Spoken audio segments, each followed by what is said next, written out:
Jason, thank you so much for coming on the Corporate Treasury 101 podcast. We are going to talk about today treasury policies, treasury education, and the last one, I'm not going to spoil it, but stay till the end of the episode to discover which one. So, starting with treasury policy, that's actually something we have not covered on the podcast yet, at least extensively. So, Jason, please, can you explain to our listeners what a treasury policy is? And thank you for having me on the show. Delighted to be here. To some extent, treasury policy is the start.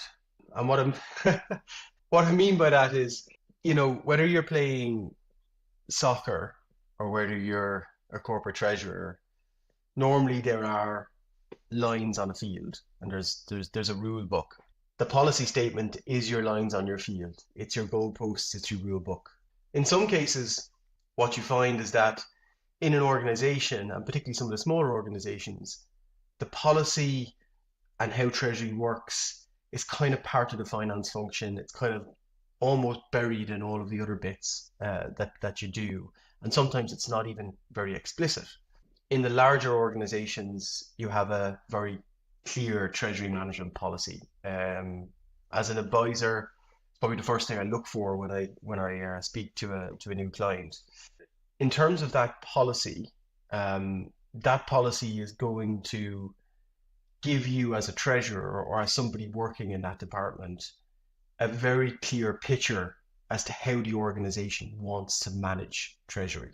And what I mean by the organization is, and I'm sure you've talked about this at many different podcasts before, but where treasury sits in the organization is often different depending on the organization. So when I talk about the full organization, I mean everything from shareholder to board right down to executive. So the policy is typically approved at board level, and it sets forth and helps with the strategy that's ultimately set by the board coming from the shareholders. So it's right at the heart of everything that happens within treasury. So that's the starting point, I guess, of policy. The word policy, most people will be familiar with, and it's no different in treasury or treasury management. I think what people sometimes consider to be treasury, which is one area of treasury, which is cash and liquidity management, they would probably find in most organizations some level of cash management parameters, some level of liquidity policies, etc. But the treasury policy document is much broader. And I can go into that in much more detail if you want, Gideon. There's no problem. Yeah, we will. To continue on the soccer/football, depending on where those people are listening to us on. To continue on this analogy, on the soccer field, as a player, for instance, I should be knowing the rules. If I don't, I have a referee, just enforcing those rules. Is there an equivalent in the Treasury Department? And I'm asking because I've seen it and I know the answer, but I would like to hear it from you. Is there a referee? Well, first of all, I suppose I coach an under-12 girls soccer team, right? And cool. I really love that, actually. But it's when you talk about the referee enforcing the rules. So sometimes somebody does something by accident, so they don't intend to have a foul. And other times it's deliberate, right? And the referee has to make decisions at all points in time. Is it one or the other? Within Treasury, obviously you've layers of responsibility. And one of the things I would say about Treasury that's similar to soccer is you have segregation of duties. So you definitely don't want your midfield doing what your defense is supposed to be doing, and et cetera, your goalkeeper running out and scoring a goal at the top end unless it's last second. So within the Treasury area, clearly you have an interaction with compliance and the compliance department, and often one of the major risks that we talk about, and that sits inside the Treasury management policy, is the legal and regulatory policy, because that helps you to manage legal and regulatory risks within the organization that pertain to Treasury. So you will have a policy statement around legal and regulatory policy, and all of those different risks. So compliance sits there, but also typically a treasurer would report to the CFO or to the board, and they also have an oversight responsibility as well. That makes lots of sense. I guess the rules book in a soccer environment, let's say, is also here to make it equal wherever you play football, soccer. When it comes to treasury, a treasury policy can vary from department to department. Obviously, treasurers are the custodians of cash, but also the risk managers, if not risk mitigators. So at the end of the day, there's always more or less the same spirit, but you can have very different approaches to certain specific treasury tasks. Why is that? One of the big reasons is risk appetite. And it's one of the big reasons that things change. We talk about this when I'm lecturing in Treasury all the time about the risk appetite of the board. One of the most basic areas that treasurers get involved in is the capital structure strategy. And part of that is this determining how much equity and how much debt you want in your capital structure. The risk appetite, again, of the board comes really to play on that, because obviously if the board are less risky and want to take less risk, they'll have less debt in the capital structure, notwithstanding the fact that debt's typically cheaper from a weighted average cost of capital perspective. So that risk appetite piece really has a key part to play. And if you think about it, it's very analogous to soccer as well, because the footballing philosophy of a Manchester City might be very different to the footballing philosophy of a West Ham or a Paris Saint-Germain. And when you think about that in that context, that philosophy coming down, that risk appetite, whether you want to play 5 up front or 1, that has a major impact on the type of policy you set and the parameters upon which you want the people within the Treasury function to operate. So now I'm going to ask a very, very newbie question, but it's genuine from my side. Why, in the explanation you gave, it feels like debt is more risky than equity? Well, if you're an owner of a company, you are the equity. Okay, so normally you're in control and you're making all the decisions. If you receive additional equity capital sits alongside you. Typically, if it's the same type of equity, takes the same risks you do, but typically equity doesn't have a hard repayment date, nor does it have a defined interest cost or sum that you have to pay. So if you increase the debt in your capital structure, you are increasing these hard repayment dates on which you must give the capital back. And by definition, from a liquidity standpoint, as well as everything else, and refinancing risk, etc., you're increasing the risk in the capital structure, because at some point, if you can't pay back that debt, the debt holders may enforce, especially if they've got security, and equity, because debt sits ahead of equity, equity will lose out. So that's why, from an equity standpoint, typically when you are taking on debt, the more debt you take on, the more risk you're considered to be taking within your capital structure. I love that. And then you mentioned debt is eventually cheaper. Is it because a shareholder might ask for more dividends than what a debt will cost for the same amount? In the very first principles, debt is typically cheaper because it sits ahead of you in the waterfall to get paid back. So by definition, it gets its money back faster than you would. So when you're clearing your capital structure, you clear your debt first, then your equity. So by definition, debt tends to be, if you're a debt holder, and now we talk about it from the perspective of the debt holder as opposed to the company. And this is something that I spend a lot of time talking to my students about, because you get confused when you're talking about it. Am I looking at it from the perspective of the person providing the capital or receiving the capital? So when I'm the person providing the capital, then I can charge less if I'm debt because I sit ahead of equity. From the company perspective, obviously that means the cost of that capital is typically lower, but also what we often find is that interest cost on debt is tax deductible, whereas obviously dividends come after tax. I love that. Okay, sorry for that tangent, but that's super interesting. So, and I'm also going to keep the football analogy because I just love it. My next question is, why is a treasury policy important? Because I could be like, you know what, let's just go free for all. Everybody goes on the field and you just shoot in the ball as hard as you can, and you send some cheeky tackles and so on. Why would a treasury policy be important? And maybe to add a bit of actually serious flavor to this, there is regulation. We, anyways, as treasurers, eventually know what we can and cannot do because it's the law, right, of the country or international laws. Why is a treasury policy important? If you take one example from a policy point of view, let's take what I would call your borrowing and refinancing policy that sits inside your typical treasury management policy. That borrowing and refinancing policy will normally, by the board, set you a borrowing limit, which means that without that limit, you're leaving it free to the treasurer to continue to keep borrowing until such time as he gets to a point where he or she can't borrow anymore and you've highly levered the company. So you've probably taken on more risk than the board wanted you to. So you don't want people running off doing that. Similarly, but conversely to that, you could sit there and say, without a liquidity policy, we will allow our cash balances to fall to zero. Whereas a typical good liquidity policy will give a minimum cash balance in the organization that typically, on average, will cover 25% of fixed costs. So about a quarter of your annual fixed cost base in cash held to show that you have some level of liquidity in your business.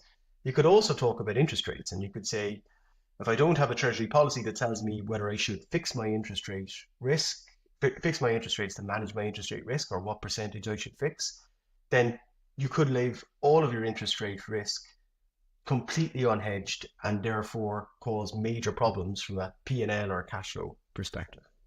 Quite topical. Is there a certain size as of which a company must have a treasury policy? And here, I mean, obviously you want a treasury policy as soon as you have a treasury department, I guess. But are there stages where it's much more critical to have a strong treasury policy in place and enforced eventually, compared to another size where it's like, okay, we have so much on our plate anyways, it's a department of one person, so it won't necessarily happen. How does it work, company size wise? Yeah, I mean, that's a really good question because firstly, I would say a treasury management statement or policy all companies should have. And even if they're one person company, they should have something upon which they sit there and say, I'm going to look at all of these risks and I'm going to determine in my own, even if I'm on my own, how I'm going to manage those risks. So I'd say treasury policy or statement for every company. However, the size of that policy and statement, is it a one pager or is it a 25 pagers? Often some of the treasury management policies we work with clients on can be 30, 35 pages long. So is it a one pager or a 35 pager? Often depends on the complexity of the treasury environment that you're in. So how many financial market risks are you trying to manage within that environment? Do you have debt? Remember, there some of the biggest companies in the world are very cash rich. They have no debt. So the size of their components of their treasury management policy that deal with debt are often quite small because it says simply, we will not borrow any debt, or you need to come back to board if you're going to do so. So I would tailor the size of your treasury policy to some extent by the complexity as opposed to the full size of the business. But everybody should have one, yeah. So now that's super interesting. I would expect, so what do you call debt exactly? Because for me, a line of credit is debt, and even the biggest company out there have lines of credit, right? Whether they are drawing on it or not is another question. But I'm interested by that statement of saying biggest companies in this world have so much cash that they don't have debt. What do you mean by that? Yeah, I'm an accountant, by the way, by profession. So I love these kind of questions that cross over the accounting world into the treasury world. What I mean by debt is when you borrow from a lending institution on the basis of having to pay them back over a period of time. That's what I mean by debt. You're dead right in saying that to some extent, if you receive goods from somebody or you receive services from somebody and they send you a bill, until you pay that bill, by definition, as you said, there's a debt. And the biggest companies in the world will have that, but they may not have gone out to a bank or a lending institution and looked for a credit line to borrow X amount of million, or even have a revolving credit facility because their cash balances are so high. When I'm doing studies with some of my students, we often study that sort of operating cash cycle amongst different companies. And what you see with some of the biggest companies in the world, some of the really big tech companies, they almost produce their goods on a made to order basis, which means that from a debtor perspective, they're often getting paid before they provide the product. And on the supplier side, the supplier is giving, the credit terms they're getting could be 90 days. So their operating cash flow cycle is funding their business. They don't even need debt in that context. And that's not the case for a lot of retail companies. It's not the case for a lot of businesses. So there's a big difference between the two. So an accounting definition of debt is basically borrowing from a lending institution that you have to repay. For a treasury standpoint, it could be any line of credit that you have set up. But if I'm not drawing on my overnight overdraft nightly, oh man, it's been a while that I haven't seen one of those. So it's interesting to have those definitions. Am I in the clear here, or am I mixing up stuff? No, you're slightly off piste, I think. Put me back on track. So yes, accounting definition, if you think about it from the perspective of assets and liabilities, that's the simplest way to think about it. So in liabilities, you'll often have current liabilities, which includes trade debt, trade creditors. Okay. So these are people that you've received a good or service, but you haven't paid them yet. So that's a form of debt in a way because you've received the product, but you haven't paid yet. But it's not the definition of debt that I'm using. The definition of debt I'm using is you get down into your long-term liabilities and you have borrowed under a facility agreement of some form from a lending institution and you have to pay that back and there's an interest cost associated with it. The bit in the middle, which I think is the bit you're kind of referring to, is where you have a bank overdraft or a working capital facility that you haven't drawn on. A working capital facility for me is still debt, even though you haven't drawn on it. It's a line of credit, so I'd still put it in that overall debt definition. And the same with any kind of liquidity facility or RCF. But that trade creditors, I wouldn't call that debt. I'd call that creditors. So in a treasury policy, you'd obviously have a debt section, an interest rate hedging section.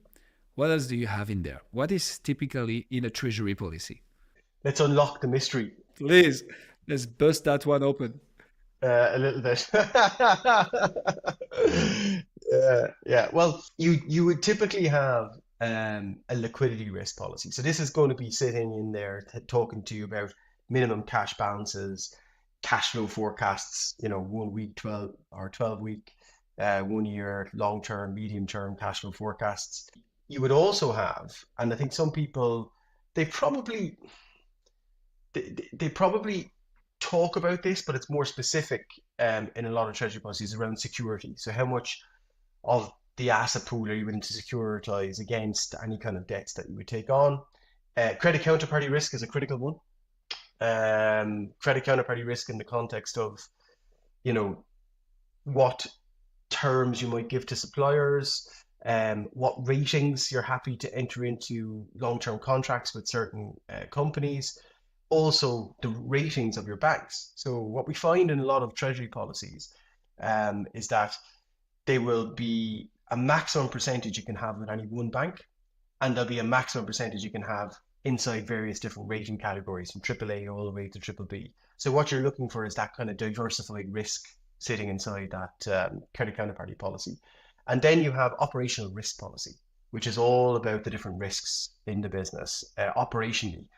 Fraud, corruption, all the different things that can happen, all the bad things, or just mistakes, and payment issues. So you have that operational risk policy that kind of tries to outline exactly how we're going to do things.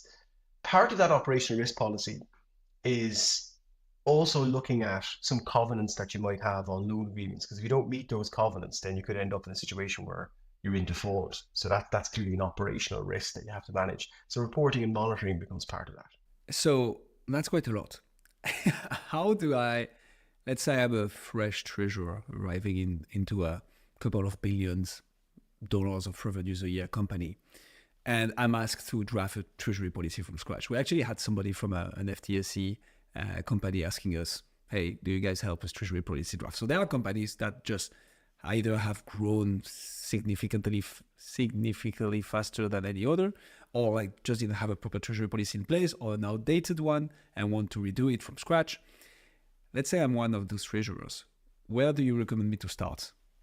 Oh, that's a big question. So you're in a $1 billion company and you want to sort of, you either have a very sort of not fit for purpose treasury policy, or you want to get, you've no policy and you want to try and get to best practice somehow. So most obvious place is hire an advisor who can bring all that best practice to play, because they will have seen it across multiple different organizations. They will have their own probably standard templates they can bring to bear and help with that. Um, if you wanted to get a feel for what the whole thing looks like, there's a lot of Treasury policies which are actually published online, by various different organizations. Yeah, they're few and far between, but they're there. In terms of if you go and do a search, but or talk to peers. One of the things that we try to do, and obviously I think you may have mentioned at the start, I'm vice president of the Irish Association of Corporate Treasurers. One of the one of the things about Treasury associations is if you join those associations, obviously you get access to all of the other members that are in there, and you can often do peer-to-peer work where you reach out to the association and say, look, I've got a question. It could be Treasury policy, could be FX hedging, could be anything. I'd like to talk to some peers about what they do, what's best practice. That's often it's a comfort zone that you can operate in without having to tell the world, hi, I'm group treasurer, but I haven't a clue what a treasury policy is. you know. So that's an interesting one. And do you think, I mean, you see it obviously, but I'm curious to know if a treasurer, even within that safe environment, will be also willing to share the treasury policy. Isn't it something like, I don't know, trade secret? Like, hey, yeah, we hedge as of this threshold, and actually we're quite eager on risk when it comes to interest rate. I don't know, these kind of things are like, actually we are over leveraged because our policy allows us to do so, which is risky in the eyes of the market, but also allows us to have exponential growth on this industry. I don't know. Is it something people share easily? I wouldn't say they share any of that easily at all. I would say most of the people in that environment can at least help you to write the basic policy. So they may not refer specifically to their own circumstances, but they can at least refer to what's best practice in each one of the different pieces. And what they can also do is, they can give you an indication of what they've seen themselves in the past, around generally what would be appropriate in these types of organizations. The real best place to go when you get into that level of detail where you want comfort is probably to hire an advisor who's got the expertise and is dealing with it day to day and can bring that expertise to bear. How much does that cost to hire an advisor to draft a treasury policy? You don't have to give your race, Jason, but just to have an idea. Yeah, look, I mean, it can be very, very cost effective. Generally speaking, when somebody comes on board, and it depends on the size of the organization. So go back to your original point, which is a valid one. If you're talking about a very small organization, you could be talking anywhere between 5 and 15,000 euros to get a treasury policy drafted. If it's a much bigger organization and you're looking at multiple different risks, that could go up to sort of 40, 50,000 euros. But it tends to depend on the size of the organization. And often what you find is that there is some level of the treasury policy sitting there. So really, actually, what the advisor is doing is updating it to best practice, and that's again a very small exercise more than anything else. Most advisors don't do that as a sort of a, how would you put it, a single exercise. They often do it as part of a review of the treasury operation. So they'll look at your treasury policy, they look at how the operation is actually functioning. What we would probably call a health check. Across the treasury. So look at how your systems are interacting with each other, look at how you're managing risk, look to see if there's any best practice gaps, and make some recommendations as part of that report, as well as updating the treasury policy. Coming from a consulting / advisory background myself, am I assuming correctly that the exercise could consist into doing a form of as-is analysis, saying, okay, this is what we have right now. Let's also look at what we want to include in the treasury policy, and therefore look at how we operate today, whether there is room for improvement, kind of a to-be design, and say, okay, that's where we want to go. That's how the treasury should look like based on those needs and what you're doing right now, also based on where you want to go. And then there is the kind of policy draft and then implementation of it, which is not to be overlooked. But that's kind of how it would go. Step by step, exactly. And depending on how much time, because remember, inside treasury functions or inside finance functions, there's a lot of competing priorities. And I think you alluded to it at the start, in terms of, is the policy seen as, we don't want to have this document that we just put in the bottom shelf, gathers dust, we develop it because we have to, and then we're not living it. I think that's a dangerous place to be, because there's a whole set of rules in that, and if you're not familiar with it, you'll break them. So I think if you're going to go to the trouble of doing it, you live it. But you, often what we find is that it steps, with organizations, what you find is a new treasurer comes in where there's been an older sort of grouping of treasurers for maybe the last 20, 30 years. New treasurer comes in and he goes, or she goes, look, I actually need to look at this. I need somebody independent to come in and take a look at all of this with me and help me to think about it. And it's often having that second pair of eyes that's helpful. I love that. So, Jason, from what you've seen, what are some key components that should be included in an effective treasury policy? And by that, I mean, so you've given us the main topics that are covered into a treasury policy, but how do you make it efficient? The reason I'm asking this is it's very easy to have as you said, 10, 30, 50, I've seen some 120 pages documents that document everything and like the best practice, how things should be done, how it should effectively be managed in each region, say you're a multinational. But like, what are the key components to make sure that it's at the same time providing enough value and guidance, but also not being too much precise that at the end of the day, that's totally unapplicable in the real life? How do you find that balance? And what are the key components to ensure that balance and make sure that the treasury policy is actually applied? Yeah, well, I like the concept of threes, okay? Me too. Trees are amazing. And this is again going back to in fact, I was actually talking to one of my students, actually to the class a few weeks ago. And sometimes when you use an analogy, as you know, when we talk about soccer, you never know where the analogy resonates with people. But anyway, we were talking about treasury, and I said one of the students asked me, "What's the best piece of advice you could give us going into a treasury career?" And I said, it's like an analogy that was given to me by a very good friend of mine who's French, and must be good advice. And he said to me, he said, Jason, he said, whether it be in treasury or in your career, you need to think about it this way: never be an oak tree, always be a bamboo.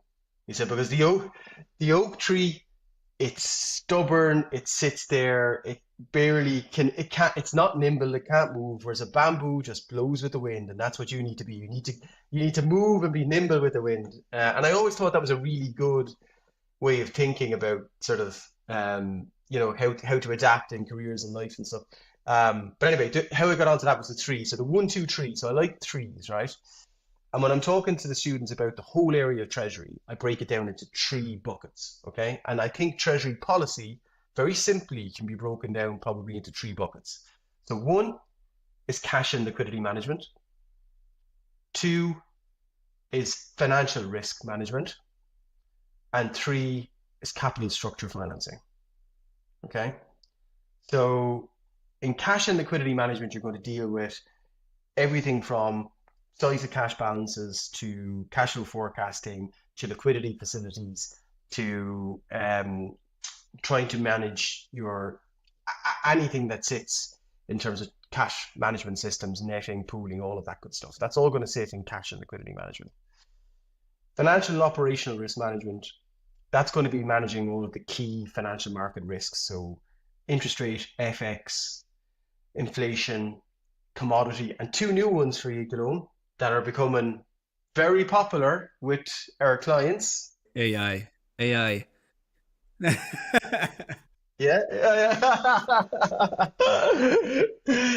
That's more popular in terms of risks in the education sector. We'll come on to that,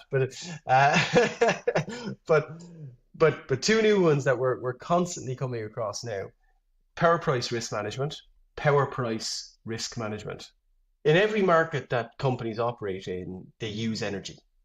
And energy prices have become more and more volatile, as you've seen over the last number of years. So inside a lot of the new treasury policies that are just coming out and that we're working with clients on, they're now implementing policies around how they manage power price risk. So that's become really forefront of what we're doing. And the other interesting one that's reasonably new as well is how clients manage the sort of nitty gritty of certain commodities, okay? But whether it's dairy or whether it is fuel prices, which we see a lot, they're becoming more and more integral inside Treasury policies. Before, they were almost an academic exercise, or they were very company specific. But now, even with carbon credits and things like that, there's a lot of different aspects of commodities that people are trying to deal with. So they're two new ones. So as I said, bucket A, cash and liquidity management. Once you cover those key points I mentioned, that's your treasury policy there. Bucket B, financial and operational risk management. Cover those key buckets. And the final one is capital structure financing. And that's all about debt levels, relationships with banks, treasury capital structure strategy, credit ratings, and relationships with investors, etc. That's what sits in. So once you cover those three buckets, there's bits that sit underneath it, everything from performance measurement to decision making to budgeting to money laundering to staff training. All of that goes into another bucket. But those three ones will get you a good chunk of the way there. And so for each of those, am I correct to assume that you would have kind of in its structure, like the kind of objective of the policy itself, maybe some roles and responsibilities to segregate properly who does what within that bucket, and then some form of reporting as well, like, hey, it's good to have those in place, but we also want to be able to monitor them. And for that, we need to have somebody, person A reporting to person B about metric C, and so on and so forth. And that's how you overall have your... Correct. Think about it in four ways. Set the objective, set the rules, set the procedures, and then report and monitor on it. Makes lots of sense. So how have you seen kind of the treasury policy design, implementation, or overall writing evolve over the last couple of years, Jason? Have you been into any kind of work or like seen any evolution on that side? The evolution has been, I believe, relatively extreme in that I think the risks sitting inside Treasury are better understood now than they were 10 years ago. The way we talk about Treasury and the professionalism of Treasury within organizations has definitely improved. There's a much better understanding of what I would call legal, tax, jurisdictional issues around Treasury and how Treasury accounting has come to bear in terms of decision making around Treasury policy and Treasury transactions than it has been for a long time. In fact, in most organizations now, what you find is the tax and Treasury gets brought together. The Treasury accountants become really important in terms of being able to advise and work through things. And obviously the legal department then, in the context of multiple different subsidiaries, different jurisdictions, different legal regulatory requirements. I think when you look at it, part of that's driven by the regulatory rules that have changed over time. We have had what I would call an increase in regulation over the last 10 years, but we've also had a more complex environment for financial instruments and financial management. And when you think about some of the challenges that we have faced, as a set of corporates, over the last sort of 5-6 years, whether it's been COVID or various other things that have happened, those challenges have brought us to think very differently about Treasury. I say to my students, Treasury is the most important function, right? Isn't that obvious that they come into this and are aware of this already? I'm very objective, obviously. Zero bias in this podcast episode. Zero bias. But the reason is when you start leaving Treasury aside, when you start your job, or even when you start to train as an accountant, one of the first things you learn is cash is king. And who is the person in the organization that manages cash? Cash is the treasurer. So even if you go back to first principles, it's such an important function. So I think it's beginning to get elevated in terms of its status. And that has meant more sophistication and policy development has become better, I think, and more strategic. And that's probably the word I use most of my students today, actually, is that Treasury is a strategic partner now, not just the person who manages the cash flow forecast and does various operational transactions. They're becoming a strategic partner, helping the CFO with capital structure strategy, with financial risk management strategy, with cash and liquidity management strategy. They're becoming that strategic partner to the board, and that elevation has adapted its way all the way through into policy. And I will add to this, for almost a decade, a bit more, cash has been pretty easily accessible on the markets. Interest rates were pretty low. We had ups and downs in everything, but what we've seen happening in the last couple of years is, well, obviously the interest rates have been rising like crazy.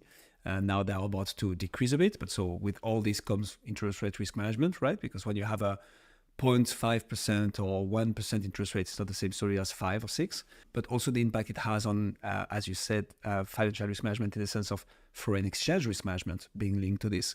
So you have this spotlight on the treasurer because all of a sudden we have FX loss or kind of quite heavy changes in the debt cost. But wait, who is responsible for this? Well, those people, but they didn't have any budget to do any hedging, let alone identifying exposure. Oh, let's actually look into this. So becoming quite central, which is a good thing for our profession, obviously. And probably, Gideon, just to add one thing to that we've seen in the last 12 months become much more highlighted in treasury management policies, the area of performance management, because performance measurement, I should say, really, because for a long time, treasurers were not measured on return on cash because it was either negative or zero for a long time. Whereas now, treasurers are expected to be able to optimize their cash balances, get decent, interest rate returns on that cash. And that has to be brought to bear in the policy in terms of, what's the expectation and how deliverable is it. Wow, that's interesting. So have you seen treasurers getting this as a KPI? I don't know, in their yearly. Yes, absolutely.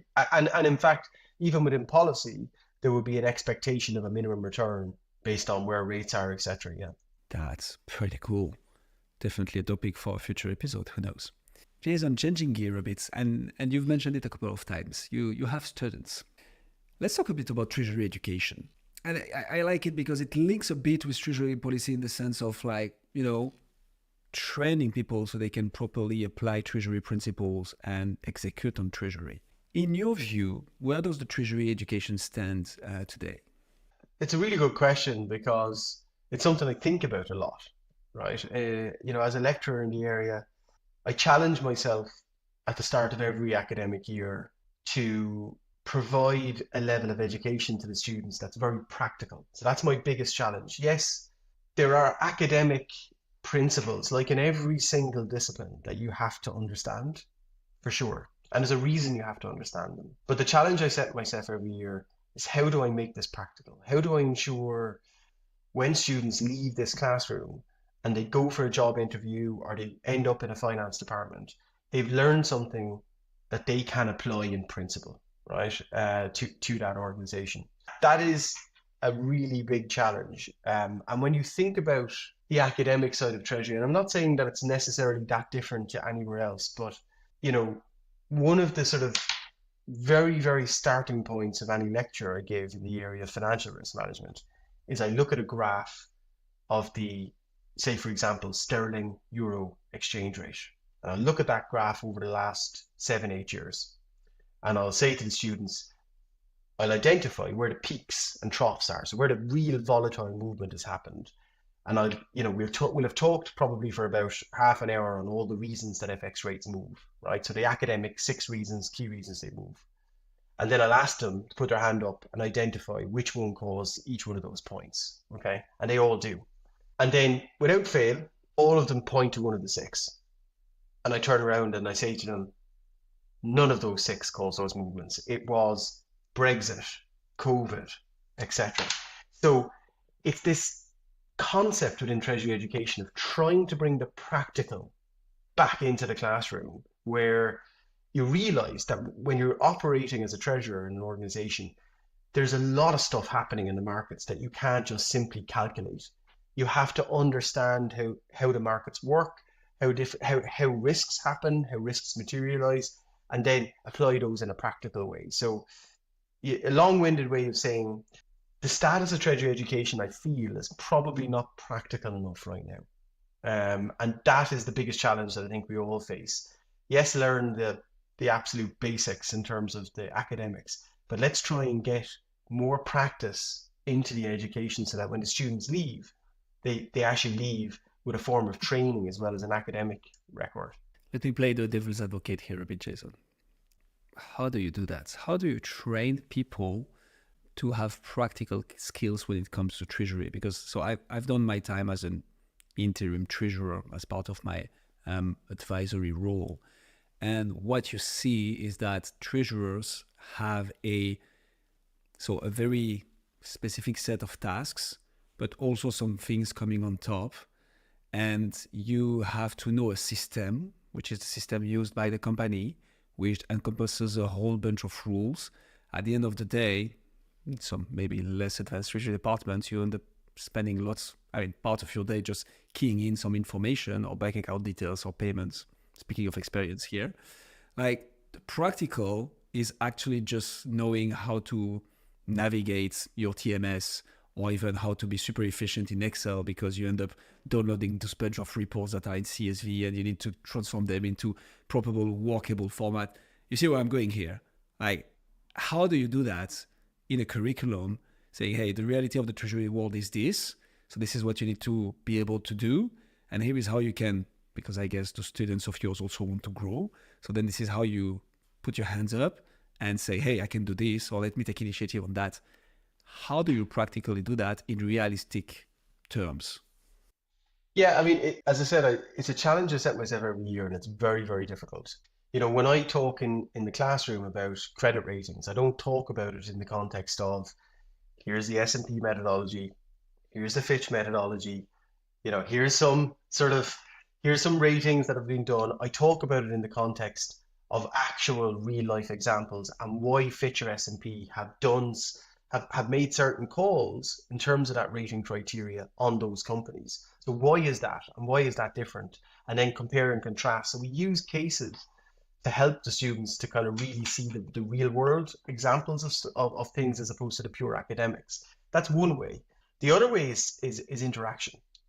Often in the classroom, we sit there and we talk about why certain things are academically a particular way and why they might actually be different in practice. So it's really getting the conversation flowing. I encourage the students to ask me questions outside the classroom, send me emails, thoughts, concerns they have, things that, and we talk a little bit about, what an actual treasurer will do in the real world. The best way, though, and this is the little secret that I'm about to give you. Spoiler alert. Wait, let's keep the tension a bit. So the best way is I bring in. And we're going to come back after an ad break. Come back in 10 minutes. I'm sorry. Go ahead, Jason. That's brilliant. I love that. The best way is I bring in guest lecturers who are treasurers, and they talk about a day in their life, and they talk about the real world of getting up every morning and what they face and what they don't face, and then they take questions and answers from the students. I think that really brings the academic into practice. But it's a huge challenge. You can't do it. It's not like you've got, in my course, you don't have a 3-year training record that you have to fill out in Treasury like you do in accounting. And that could be something for the future, in terms of Treasury, maybe Treasury will follow the path that the accountants have followed and say, well, look, you need to, yes, do your exams, but you also need to do a 3-year training record as a treasurer in order to become a fully practiced treasurer. Love that secret. What are the key skills and knowledge you're trying to pass on to your students? And by that, I mean, what is it that is expected from them from a hard skill standpoint? As you said, there is the very basic academic set of skills. So I imagine linking back to the treasury policy, because that relates to the direct treasury task, right? Cash and liquidity management, fundamental of this, capital structure, same thing. What is financial risk management? Okay, that's the hard skill kind of knowledge that you need to know by heart, if not a bit by heart. When it comes to actually evolving into a treasury department and also in terms of soft skills, what are you trying to equip your students with to go into this world of treasury, which is the most important function, by the way? What are the key skills? That's a difficult question because, key skills, when you think about what I was saying back about strategy, right? I could talk, and this is what I'd like to talk about, right? I could talk about leadership and management being a critical skill set of a treasurer. Most treasurers I talk to are really skilled leaders, right? Because they lead departments, or they've had to work and lead multi teams under high pressure environments to get to being group treasurer, right? So leadership and management skills, probably number one. number one in most contexts. Number two, business and finance skills, right? You know, treasury shouldn't be devoid from the business, right? Or split out or separated. Business and finance skills definitely very, very important.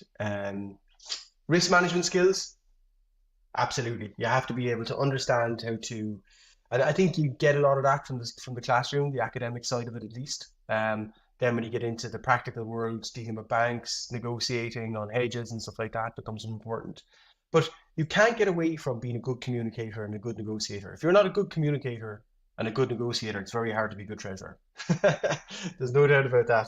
Communication, negotiation, and then you get into the things that you probably talk about straight off, which would be, you know, modeling, planning, analysis type stuff, technology. Most treasurers have to have a really decent interaction with technology now, and data management, right? We can go on for days with data management. And be a good project manager. I think everybody has to be, even in your own life, you have to be a good project manager these days. So I love everything you said, Jason, but one in particular, which is business management. Treasury is often, and there is some truth in that, referred to as a support function, which it is by essence. I strongly believe, and we with Usam at Corporate Treasury 101 strongly believe that it can be a strategic partner in the sense of, hey, where is my cash and what are we doing out of this? Let me actually bring value out of this cash. But it is a treasury function as well, a support function, sorry, as well. And what you say about business management is so good and so fundamental. Like, let's not overlook the fact of being able to understand the industry we are in, understand the business model our company is following, where are we adding value to the clients, how are we managing this with the suppliers. I think if you're able to connect the dots between the business model, your company, and your role in the treasury function, you will grow in your career exponentially. It's like that's how it's done. At least that's what I strongly believe in. Jason, I want to touch upon the IACT, but lastly on the treasury education. What about literature? Is there any good treasury literature out there? What do you recommend your clients? Like when it comes to people wanting to read a book, where do you like direct them exactly? There are lots of books that are out there. They cover the academic components of treasury, right? So they'll explain to you how an interest rate forward is calculated, how you calculate 4 points on an FX forward and things like that. And they talk about cash management and netting and pooling, etc. That's something I struggle with, if I'm honest. There are lots of books, and I do reference a few of them with students.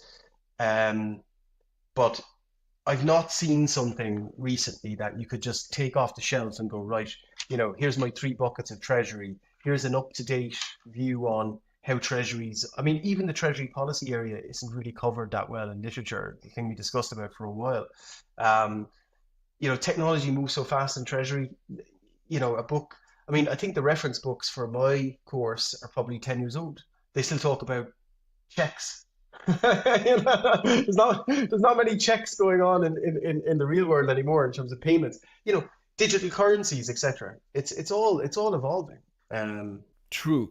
So just jumping in here, Jason, sorry to interrupt, but before our US friends assassinate us, because I had somebody reaching out to us for exactly that. We did a specific episode for checks. Actually, there are some areas in the world where it's still used, and in the US, it's still a big thing. But indeed, where we are right now, in Western Europe, it's less used, and as we tend to go towards more digital means of payment, checks tend to disappear, but still a bit used in the US. But I see what you mean. So, Jason, are you saying that we need to write a book together on treasury? I have to say it is something on my agenda at some point that there's a very valid, but again, going back to your point, I think if you were to write a book on it, you would keep it very short. You would actually go to first principles, and the practical components of being a treasurer, as opposed to all of the academic stuff, because the academic stuff is covered to some extent out there, but something that's really practical, really, and almost the kind of thing where if you walked in today as group treasurer, it was your first day as group treasurer, what are the key things you need to cover off in that first sort of 90 days that you're in that role? I love that. That gives me plenty of ideas. But let's not spoil everything right now. Jason, we are arriving towards the end of the interview, and first of all, I loved all the insights. I want to keep the last 5 minutes for the IACT. So we already talked extensively about the IACT with Amy Cullen, who is still, I think, the current president of the association, talking about what you guys do there, what you stand for, the mission. One thing we didn't dig into that much with Amy is the education part of it. And I feel that leads nicely into everything we've covered here. So please walk me through what's the role of the IACT when it comes to education in Ireland, but also I feel worldwide, in the sense that it's really trying to get in a place where the IACT becomes a reference. So what are you guys doing there? What are the projects? What are you holding for us in the future? Give us the whole shebang. Firstly, we're a charity, and our charitable objective is actually all around education. So it's at the foundation of our entire organization. I've led the education pillar for a number of years in the IACT, and some of the things that we're doing within that pillar involve working with universities and linking with universities around the area Treasury. So we've invited students from certain universities, and we're going to expand that into our student membership. We brought them to conferences that we're running. We've given them the opportunity for networking events, etc. So that linkage with the universities is a critical one, and with some of the big education providers. We've done linkages with the likes of ACCA and others to do different seminars together, etc. One of the critical components of the education platform we have is the events that we hold, right? So we do lots of different events throughout the year where we try to pick topics that are important to treasurers and topical, and bring our treasurer community together to discuss those and have guest speakers, etc. So we have lots of those kind of educational events alongside some thought leadership that we publish on the website. Some of the more, I guess, I would call unique parts of what we do. We have a mentoring program, so where young treasurers can come in and be mentored by more senior treasurers. So we match up within our membership younger treasurers with senior treasurers, and we help them through a program, and we get professional coaches involved, etc. as well, to help with that and bring and support along the way. And that's been quite successful. We've had a number of those young treasurers get more and more senior, and hopefully at some point they'll become mentors as well within the organization. So that bit is. And finally, this year we're launching, we probably haven't fully announced this yet, but our plan is to launch a graduate program within the IACT. So within that, our plan is to have a number of companies take a student from one of the university treasury modules into their organization for 3 6-month periods.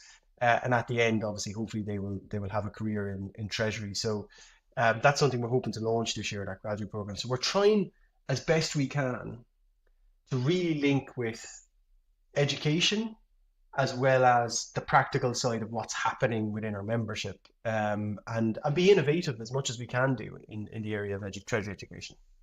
Absolutely love that. It makes a lot of sense. So that's kind of exclusive information here, the announcement of the graduate program, Jason. Well, we haven't formally launched it yet. So, but by the time this podcast goes out, hopefully we'll have launched it at that point. We'll make sure that the stars align when we do so. And to link it back with one of the things you said that you do with your own teaching, I guess having those treasurers handy that can actually spread this knowledge, this know-how, is like a huge advantage for the IACT, because it's basically a gathering of like big A-game players, kind of treasurers, especially since Ireland is quite a hub for that. So anywhere you can go, you who are listening to this, where there is a concentration of treasurers, there is such a concentration of knowledge that goes along with it, and that's how you can eventually learn a lot from. So definitely not only the treasury education space, but also getting mentored. And I love this program. I didn't know about it. Actually, that's really, really cool. I guess also in terms of career growth, be accompanied by somebody who is more senior than you, who have been there, done that, and like steering you in the right direction. That's pretty cool. Jason, I think that was an absolute masterpiece on 3 topics, actually: treasury policy, treasury education, and the IACT. Thank you so much for coming on the show. Anything that we didn't mention among the different topics we've touched upon that you want to add? No, other than I think, you know, it's important for people who have an interest in Treasury to have a way of discussing something that's interesting with peers, with networks, etc. So I think as a community in Treasury, the more we can network with each other, the more we can talk to each other, the more we can advance Treasury as a profession. So I would encourage everybody out there who really loves this topic, who really loves the area of Treasury, to spend time with their peers, to spend time with their networks, and to talk about issues, opportunities, etc., so we can advance the profession as best as possible. Jason, if people would like to know more about you, we didn't talk about it. We touched upon it in the introduction of this podcast, but I'm also the co-founder and a CSO at Centrus. If people want to know more about you, Centrus, the IACT, whatever you're doing at Trinity College Dublin, which is where you teach students about Treasury, where should people go? Reach out to me on LinkedIn. I'm easy to find, or send me an email, jason.murphy@centrusadvisors.com. I'm sure you can stick it up on the podcast. An email or reach out to me on LinkedIn. Delighted to talk to people. Amazing. Jason, thank you so much. Thanks again, Gil.